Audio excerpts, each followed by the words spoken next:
capítulo 3 e o verso 2, a palavra de Deus está escrito assim: ouvi, Senhor, a tua palavra e temi. Aviva, ó Senhor, a tua obra no meio dos anos. No meio dos anos notifica, na ira lembra-te da misericórdia. O texto é muito conhecido. Fala de algo muito importante e que nós podemos trazer para os dias de hoje. Se nós pararmos um pouco para perceber o que está acontecendo à nossa volta, nós vamos perceber que os dias são maus. Nós vamos perceber que os sinais, os acontecimentos, as catástrofes que têm acontecido dias após dia, só mostra que logo mais está para acontecer o maior evento desta terra. Embora isto esteja para acontecer, muitas pessoas têm levantado a sua voz e falado para o mundo e influenciado, dizendo que não é nada que está para acontecer, é apenas algo comum e alguns fenômenos da natureza que têm acontecido por causa do próprio homem. Mas se você parar um pouco para pensar e meditar na palavra de Deus, que tem sido pregada dia após dia, você vai perceber que a cada minuto que passa, dá para entender que a igreja está se despedindo da terra. A igreja está se despedindo deste lugar. Os acontecimentos no qual Deus, através da sua palavra, tem falado, tem acontecido dia após dia. Enchentes, mortes, terremotos, os sinais, as dores de parto, tem cada dia mais se mostrado que a volta de Jesus está cada vez mais próxima. E aqui nesse texto que nós lemos, é um alerta para os dias de hoje. Estamos vivendo em um momento, no Brasil e no mundo, de poucas oportunidades, onde pessoas, famílias, estão em total desespero. Muitas pessoas nas drogas, as coisas estão cada vez mais violentas. O número de pessoas sendo assaltadas, roubadas, pessoas matando por falta de oportunidade, por falta de oportunidade nesta vida. As coisas estão de ponta cabeça. Os noticiários mostram a cada dia as filas intermináveis de pessoas nas frentes das empresas, passando necessidade, atrás de uma oportunidade de emprego. O Ministério do Trabalho tem informado que nos últimos dias mais de 13 milhões de pessoas estão desempregadas, passando necessidade. A verdade é que cada dia mais as coisas estão difíceis. É crise financeira, é crise política, é crise espiritual. E cada vez tem aumentado os problemas e as dificuldades nesse país. E assim como tem crescido as crises política, financeira, assim como tem se fechado as oportunidades, não é diferente na nossa vida espiritual. Uma verdadeira batalha, uma luta constante. Nós temos travado contra as potestades do mal, mas diferente do cotidiano do nosso dia a dia, sem trabalho, sem oportunidade, a palavra de Deus vai nos falar no livro de Lucas, no capítulo 10 e no versículo 2, que a seara é grande, mas está faltando trabalhadores. Está faltando pessoas dispostas a pregar um evangelho genuíno. Foi por isso que Abacuque tentou despertar e, querendo chamar a atenção de Deus, ele gritou em alta voz: ó Senhor, aviva! Deus está dizendo nesta manhã, embora as oportunidades do mundo estejam fechadas, Deus nesta manhã está dizendo: o meu reino está de portas abertas. Tem oportunidade para você, tem oportunidade para o teu filho, tem oportunidade para o teu esposo, mas está faltando trabalhadores. Tem muita gente sentada, tem muita gente sentada na poltrona da sua casa, tem muita gente sentada com os seus celulares nas mãos. Tem muita gente ligada no WhatsApp, no Facebook. Tem muita gente que está ligada mais no Instagram e esquecendo que a palavra de Deus é quem traz para nós conforto. Tem muita gente na poltrona da igreja sem fazer nada. Muita gente falando, muita gente criticando. É quando Abacuque grita: aviva, ó Senhor, a tua obra. Precisamos de um avivamento nesses últimos dias.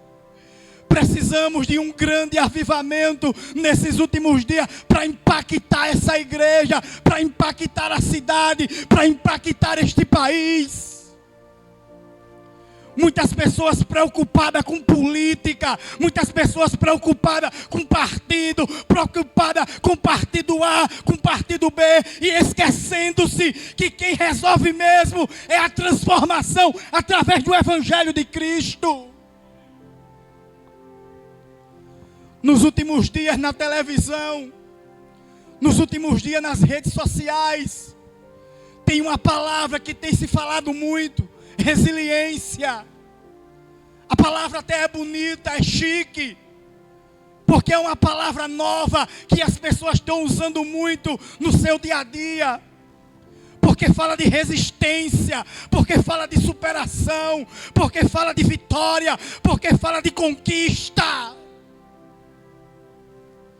Mas o que nós devemos atentar para os dias de hoje é algo que está acontecendo até no meio da igreja: conformidade, pessoas conformadas, conformismo. E esse é o grande problema dessa geração. O mundo à nossa volta tem muito a nos influenciar. Os influenciadores têm influenciado muitas pessoas para o mal. Pessoas mentindo, pessoas influenciando através da veste, de falar, do seu caminhar. E muitos que deveriam pregar o evangelho acomodado, e muitos que deveriam pregar esta palavra, a palavra da verdade, sentado nas suas poltronas, sem dizer a verdade, na qual o evangelho necessita de pessoas que se levante e comece a pregar um evangelho genuíno. É quando Paulo, lá no livro de Romanos, no capítulo 12, no versículo 2, Paulo, observando a influência que estava tomando conta do povo de Roma, Paulo se levanta através deste capítulo 12, do versículo 2, e Paulo diz: não vos conformeis com este mundo, mas transformai-vos pela renovação do vosso entendimento, para que experimenteis qual seja a boa, perfeita e agradável vontade de Deus. Não podemos nos acomodar, não podemos parar independente da situação que esse país está passando, independente da situação que estamos vivenciando nos dias de hoje, nós temos que se levantar acreditando que esse evangelho pode transformar uma nação. A palavra grega aqui para conformismo, a palavra grega aqui para conformado é acomodado. Paulo não estava falando esta palavra às pessoas que estavam desviadas. Paulo não estava falando esta palavra às pessoas que estavam no mundo. Paulo não estava falando estas palavras para as pessoas que vivem perambulando sem Deus, não. Paulo estava falando aos cristãos da época, pessoas que estavam sendo influenciadas. O sistema estava influenciado, a igreja estava sendo influenciada naquela época. E ser cristão nos dias de hoje não tem sido fácil. Ser cristão nos dias de hoje não tem sido fácil para ninguém. O que é errado, em muitos lugares já tem sido considerado algo correto. O que era errado, o que é pecado, até poucos dias, coisas que era pecado, que a igreja repreendia, tem muitas igrejas aceitando como certo.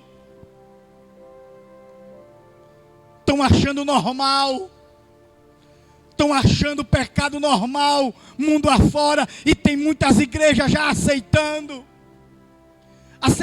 a homossexualidade, aceitando a depravação, aceitando pessoas com 2 casamentos. Mas nós não podemos ser igual às pessoas do mundo. Nós não podemos falar como o mundo fala. Nós não podemos beber como o mundo bebe. Nós não podemos andar como o mundo anda. Nós temos que demonstrar esse evangelho nas nossas vidas. Nós temos que demonstrar o verdadeiro evangelho. Se o mundo mente, nós temos que falar a verdade. Se o mundo mata, nós temos que pregar uma palavra de vida, uma palavra que transforma. Não podemos fazer o que o mundo faz. Não podemos ser enganados pelas astúcias de Satanás, que tem usado muitas pessoas e influenciado até no meio da igreja.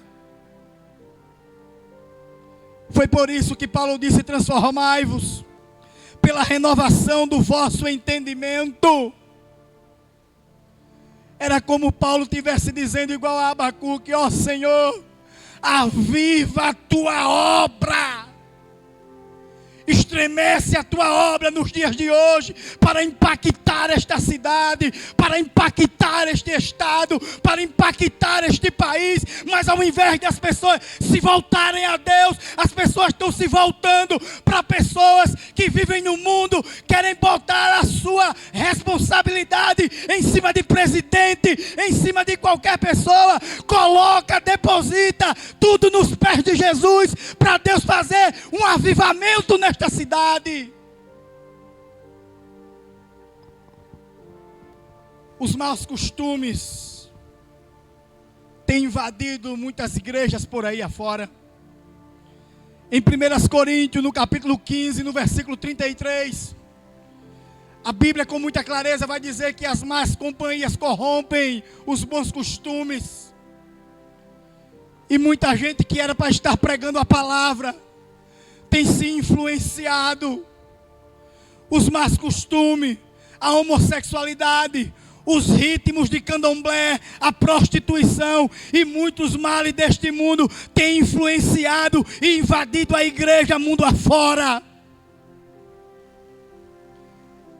Mas o que mais me preocupa não é isso, é muitos escolhidos.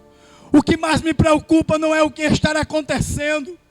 O que mais me preocupa é que muitos escolhidos, capacitados para fazer a diferença, estão de olhos fechados, estão de braços cruzados e de boca calada.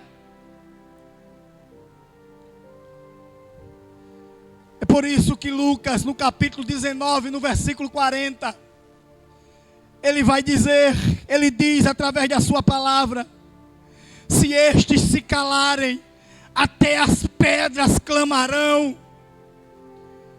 Lá em Eclesiastes, no capítulo 9, no versículo 10, é um exemplo do que nós temos que fazer.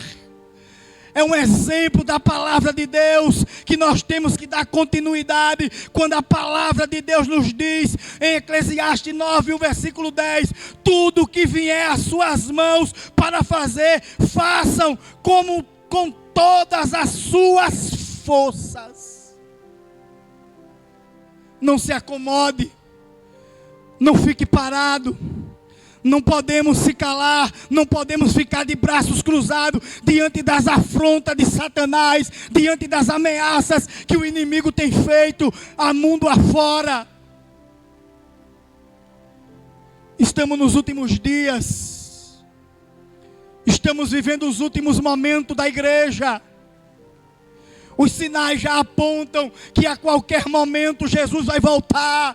Os sinais já se mostram que a qualquer momento Jesus vai raiar nas nuvens. E como está a tua vida diante de Deus? Como está a tua vida diante do altar de Deus? Como está a tua vida, profeta? Como está a tua vida, homem de Deus? Tu tem feito aquilo que Deus tem mandado, que é pregar o evangelho a toda criatura.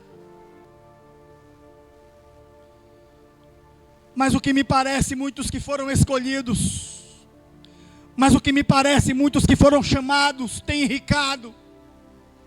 Ao que me parece, muitos que têm sido chamados para pregar o evangelho, têm ficado no comodismo por causa da boa vida.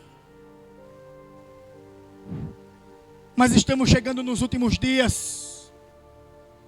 Você vai perceber um exemplo glorioso da parte de Deus.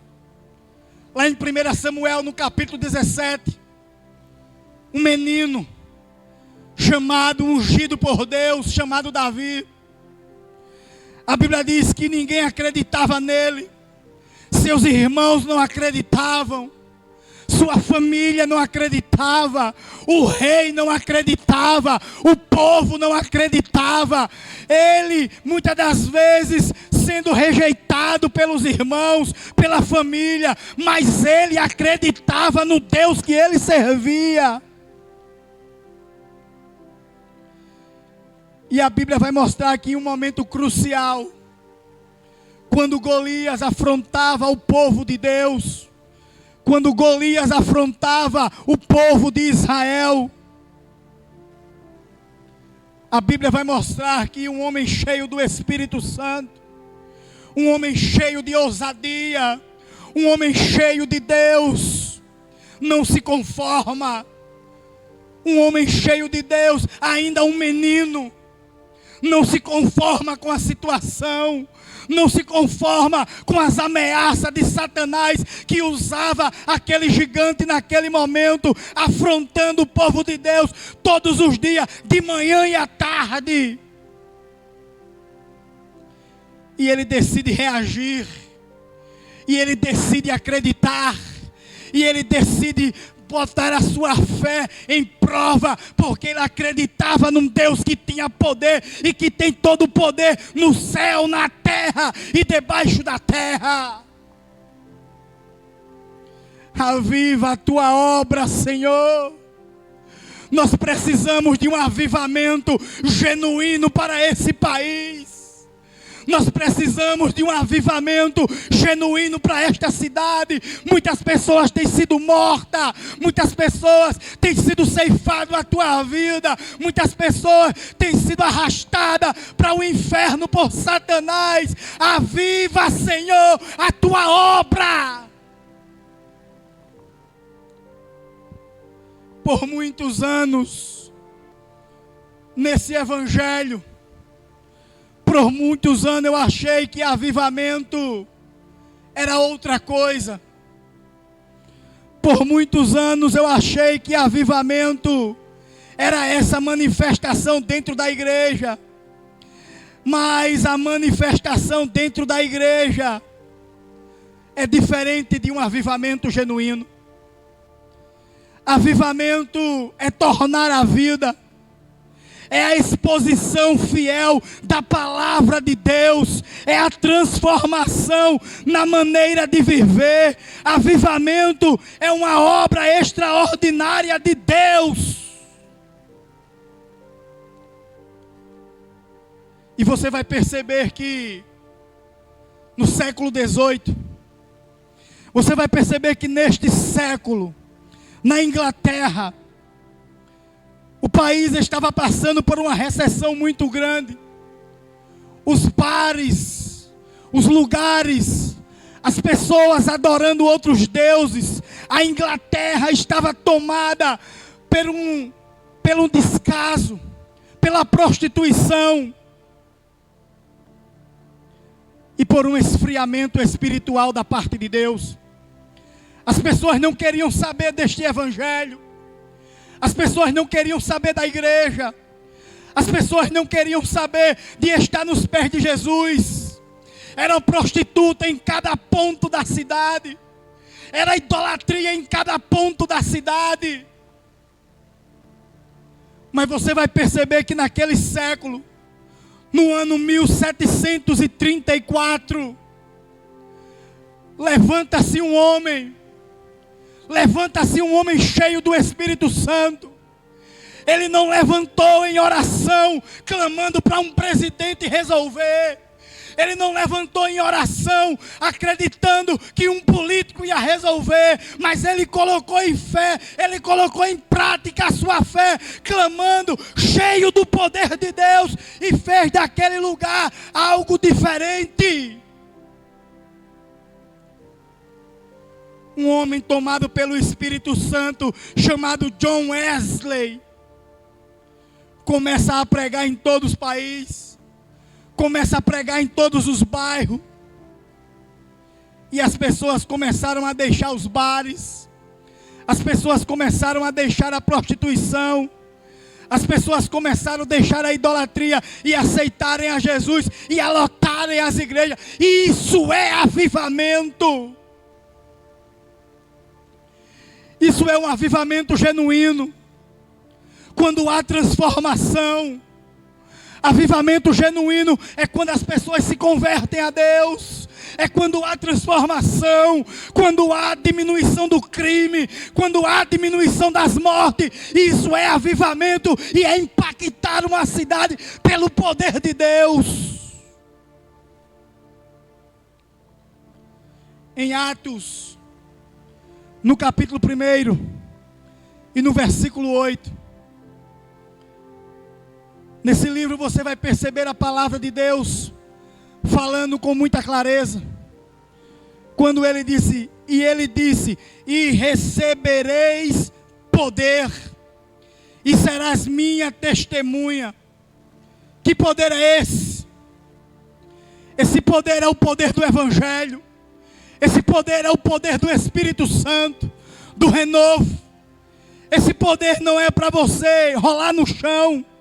Esse poder não é para você pular de ponta cabeça. E até pode, se você sentir algo da parte de Deus. Mas a finalidade dele é para você pregar. É para você impactar o mundo através do Evangelho. Onde pessoas serão transformadas e vidas serão levadas ao arrependimento. Tem pessoas achando que avivamento é rolar no meio da igreja, é pular no meio da igreja, é saltar no meio da igreja. Pessoas que Deus tem batizado nos últimos dias, e ela está pensando que para que ela foi batizada é para pular, para rolar, para ficar no meio da igreja. Se você foi revestida de poder, é para você sair na rua, é para você pregar esse evangelho e dizer que Jesus está voltando. Aviva, ó Senhor, a tua obra. Coloca um pensamento novo. Ao invés de estar brigando com quem vai sentar na cadeira, começa a pregar o evangelho para mostrar às pessoas que quem manda de fato é Deus, que quem resolve é Deus, que quem coloca é Deus, que quem transforma é Deus, que quem faz modificação é Deus, que quem vai levar para o céu é Deus. E quem era Abacuque? Na sua etimologia, a palavra vai dizer que Abacuque é aquele que abraçava. Abacuque era da casa de Levi, da tribo de Levi. Fazia parte dos 288 cantores do templo de Salomão, que Deus levantou como profeta, a saber, no reino de Judá, Jerusalém. Aquele momento que Abacuque estava vivenciando era um momento difícil.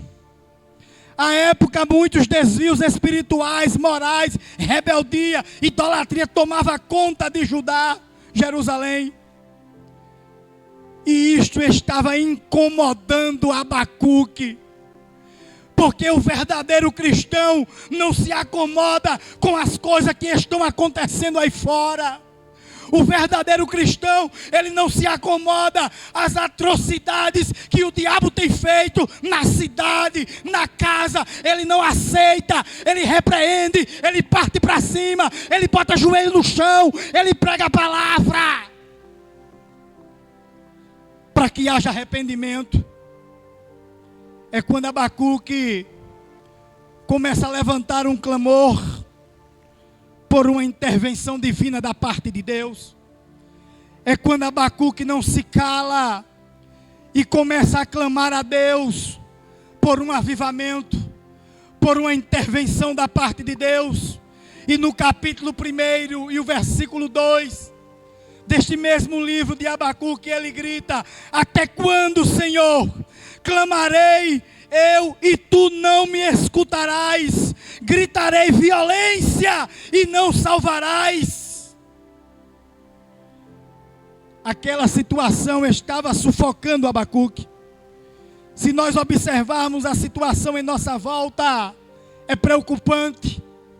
Se nós pararmos um pouco para pensar, a situação tem ficado cada vez mais complicado e em alguns casos devastador nos dias de hoje.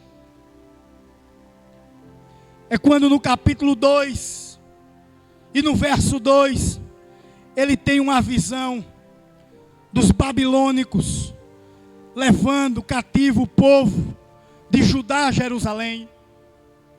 Era um momento, naquele momento Abacuque fica triste, preocupado. Abacuque sabia que por causa da idolatria, por causa da rebeldia, por causa das coisas que eles estavam fazendo diante da presença de Deus, eles poderiam ser destruídos. É por isso que no livro de Lamentações, no capítulo 3 e no versículo 22, você vai ver esta palavra no livro de Lamentações, quando diz que as misericórdias do Senhor são a causa de não sermos consumidos. Abacuque sabia que só a misericórdia de Deus impediria o povo de ser destruído. E nessa oração ele clama por misericórdia e diz: aviva, ó Senhor, a tua obra. A misericórdia, ela poupa da morte, presbítero Stax. A misericórdia, ela poupa da destruição. Mas só um avivamento pode nos levar a uma construção. Só o avivamento pode nos levar a uma construção a qual o cenário poderia ser mudado. Porque quando há avivamento, há reconciliação com Deus. Quando há avivamento, há arrependimento. E era o que Judá estava precisando. É o que esta cidade está precisando, de arrependimento. As pessoas não estão precisando de dinheiro, mesmo que em muitos casos seja uma necessidade. As pessoas não estão necessitando de coisas materiais. O que estão precisando neste momento é de arrependimento, é de um avivamento genuíno da palavra de Deus. Aviva, Ó Senhor, a tua obra. Faz um mover nesses últimos dias. Começa a movimentar os cristãos dessa cidade, sob a liderança do nosso pastor. Começa a levantar um avivamento nesta cidade para impactar as pessoas que estão indo e sendo conduzidas para o inferno. Se bem que muitos acham que o inferno não existe. Se bem que muitos têm falado que o inferno é aqui, mas é bem diferente. O inferno existe. O inferno é real, e se você não se arrepender, se não haver arrependimento, a graça não pode te alcançar, porque você não quer dar lugar à graça salvífica de Jesus de Nazaré. Se arrependa enquanto há tempo. É por isso que o profeta Isaías vai dizer: buscai ao Senhor enquanto se pode achar. Buscai ao Senhor enquanto Ele está perto. Deixe o ímpio a sua maldade e se converta ao Senhor. E eu termino fazendo um convite. Aonde está a 8ª alma para Jesus? Aonde está a 8ª alma para Jesus? Eu não sei onde você se encontra. Eu não sei onde você está nesse momento, mas você precisa de Deus. Eu não sei onde você está nesse momento, mas se você está enfermo, se você está passando por uma grande luta, você precisa de alguém que pode resolver o teu problema. E essa pessoa é Jesus de Nazaré. Vem para Jesus nessa manhã.